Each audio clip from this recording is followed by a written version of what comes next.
महाराज जी एक बार प्रवचन कर रहे थे तो उन्होंने कहा कि आध्यात्मिक विद्या, आंतरिक चेतना और योग साधना की शिक्षा बिना गुरु के मार्गदर्शन के नहीं होती है, क्योंकि जब वो गुरु मार्गदर्शन देता है तभी इन चीज़ों में सफलता प्राप्त हो जाती है। जिसने कहा, गुरुदेव, अगर कोई किताबों के द्वारा इस विद्या को प्राप्त करना चाहे तो क्या उसे प्राप्त हो सकती है? गुरु ने कहा, नहीं। इसी पर आधारित मैं तुम्हें एक छोटी सी कथा सुनाता हूँ। रूबी नाम का एक युवक तालाब के किनारे बैठकर हमेशा अंतर ध्यान की किताबें पढ़ा करता था।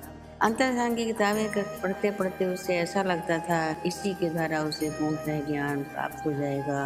एक दिन एक महान पुरुष युवक का भेष धारण करके उसके पास पहुंचे और उन्होंने पूछा कि तुम ये क्या कर रहे हो? उसने कहा, मैं अंतर ज्ञान की किताबें पढ़कर अंतर ज्ञान प्राप्त करना चाहता हूँ।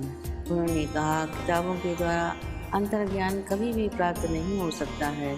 इतना कह के उन्होंने उनकी किताबों को उठा करके तालाब में डाल दिया। जैसे तालाब में डाल दिया, रूबी जोर जोर से रोने लगा कि आपने ये क्या किया? मैं अंतर ज्ञान सीख रहा था और आपने हमारी सारी किताबों को पानी में डाल दिया। अब मैं क्या करूँगा? उसी क्षण उन्होंने सारी किताबों को निकाल करके उसे दे दिया और आगे चल पड़े। जैसे ही चल पड़े तो युवक ने देखा कि किताबें जो थी वो पूरी पानी में जाने के बाद भी पूर्ण रूप से सूखी थी। उसे लगा ये युवक नहीं, ये कोई अलौकिक शक्ति हैं जो कि मुझे कुछ समझाने के लिए आए थे। इसलिए वो उनके पीछे पीछे दौड़ा, फिर तब तक वो अंतर्ध्यान हो जाते हैं। रूबी घर वापस आ जाता है, काफ़ी दुखी होता है और हमेशा उन महात्मा की याद किया करता था। एक दिन जब वो कहीं जा रहा था तो उसने आश्रम के पास से गुरु की आवाज़ सुनी। उसे सुनकर वो चौंक गया कि ये आवाज़ तो उन्हीं महान पुरुष की है जो मुझे तालाब के किनारे मिले थे। वो आश्रम के अंदर जाता है, जैसे ही उनको देखता है बहुत ही प्रसन्न होता है। गुरु भी उसको देख करके अत्यधिक प्रसन्न हो जाते हैं और पूछा कि तुम आ गए? कहने लगे, हाँ, मैं आ गया। सारे संगी भाइयों के साथ बैठकर वो सत्संग सुनने लगता है। जब सत्संग की समाप्ति होती है तो गुरु ने कहा कि मैं तुम्हें अंतर ध्यान और आत्मिक चेतना के बारे में बताऊंगा, जिससे कि तुम्हारा मार्गदर्शन हो सके। इस तरह से काफ़ी दिनों तक गुरु के पास रह करके उसने अंतर्ज्ञान की सारी बातें सीख ली थी। वो बहुत मन लगा करके सारे कार्यों को करता था, जिसके कारण गुरु उससे अत्यधिक प्रसन्न रहते थे। बाकी के शिष्यों को ये देखकर बहुत ही ईर्ष्या द्वेष होने लगी।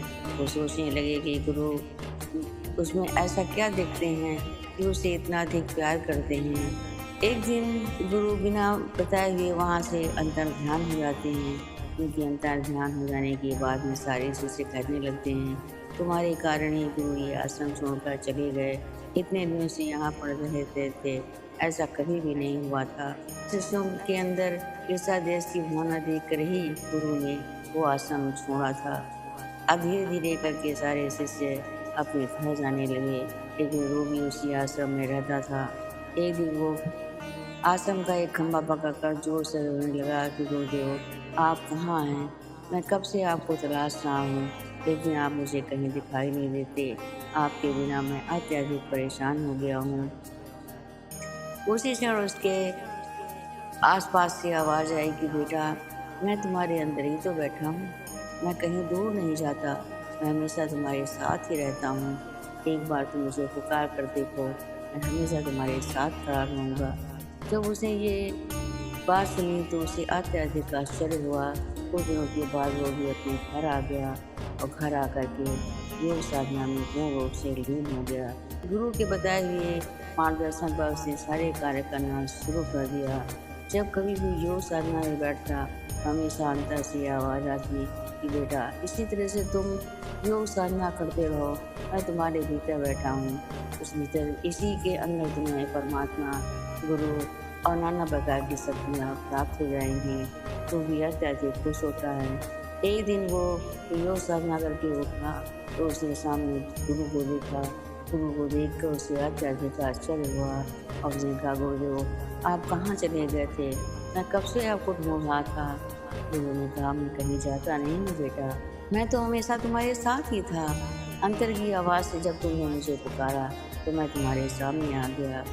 मैं तुम्हें बख्शीश तथा आशीर्वाद देता हूँ। इसी तरह से अपने प्रकाश को चारों तरफ फैलाओ और अपने अगल-बगल रहने वाले लोगों को भी योग साधना की शिक्षा दो, ताकि वो भी भवसागर से पार जाने का मार्ग ढूँढ सकें। इतना कहने के बाद रूबी ने गुरु के चरण पकड़ लिए और कहा, गुरु की ने कृपा तब तास गई, मिट भूख गई छूट प्यास गई, गुरु सेवक ते नर धन्य यहाँ, तिनको नहीं दुख यहाँ न वहाँ। जब उसने इतना कह करके गुरु के चरण छुए तो गुरु ने कहा कि बेटा आगे चल करके तुम्हारा इतना अधिक नाम होगा कि लोग जो है तुम्हारे बारे में सोचते रहेंगे। ये सोच करके वो थोड़ी देर के बाद गुरु अंतर ध्यान हो जाते हैं। गुरु के बताए हुए मार्गदर्शन पर वो उसने कार्य करना शुरू कर दिया। चारों तरफ उसका प्रकाश फैलने लगता है। लोग अपनी समस्याओं के लिए उसके पास आते तो उनकी समस्याओं का समाधान कर देता और उन्हें भवसागर से पार जाने का मार्ग दिखाया। आगे चल कर के वो बहुत बड़ा कवि बना और उसने गुरु की बहुत सारी कहानियाँ और गुरु की बहुत सारी कविताओं को लिखा और इतने अधिक प्रसिद्धि प्राप्त की। इसके बाद महाराज जी ने कहा कि संसार में रहने वाले जो भी शिष्य अपनी गुरु की बातों का अनुकरण करते हैं वही आध्यात्मिक शक्ति, योग साधना और आत्मिक चेतना को प्राप्त कर पाते हैं, क्योंकि उनका लक्ष्य, उनका उद्देश्य एक ही होता है कि मुझे गुरु के बताए हुए मार्गदर्शन पर चलकर अपने कर्तव्यों का पालन करना है। और जो इन बातों को नहीं मानते वो पीछे रह जाते हैं, बार बार भवसागर में डुबकी लगाते रहते हैं। प्रेम से बोलो परम संत श्री ठाकर सिंह महाराज की।